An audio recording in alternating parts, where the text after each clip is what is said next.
We live in such weird times. The never-ending small incremental technology changes always leave us vulnerable in one way or another. And most of us recall many years ago when we only had 2, 3, 4 levels of passwords that we're guilty of reusing at the time, because that's what everybody did.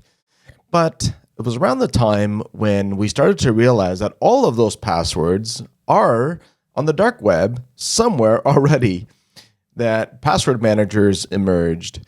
And we started to realize that, wait a minute, we now have a better posture by simply remembering one strong master password that's enabled with something like a hardware key, that we can suddenly use unique passwords every single place so that one leak doesn't make us vulnerable elsewhere.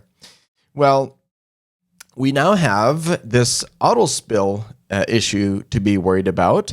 And needless to say, we ought to still apply caution on any site that autofills our credentials. And even better, make sure that your autofill settings are not enabled, but always require a tap or click before making it happen. In our second story, we have a vulnerability chaining that allowed these Akamai researchers to achieve remote code execution. Now, even though 0 days are getting way more complex, they are still very real. And the answer, as usual, is to have defense in depth, including staying patched. Kind of a given. We don't mention it often anymore, but it's still an important ingredient to stay patched. And Microsoft, in their blog, outlines in detail how their disruption strategy is designed and working. Now, arguably, their customers are the biggest target globally, so it makes sense that they are in the most privileged position, as in Microsoft themselves, to fight such adversaries. And it shouldn't be a surprise that the growing abuse of QR codes and malware in payment systems is what prompts this FTC warning.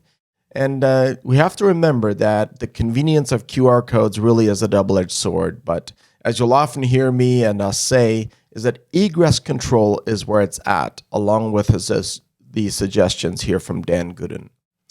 When we're properly protected, the truth is we can scan and click to our heart's content, and our devices just can't go to something unless it's already present with a positive reputation. And routers roasting on an open firewall. This is an interesting story about how routers themselves typically have no upstream filters or security controls.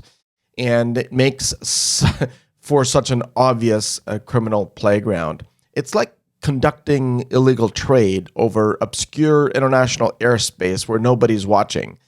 And the answer, of course, is to replace all such vulnerable routers in order to prevent this kind of abuse.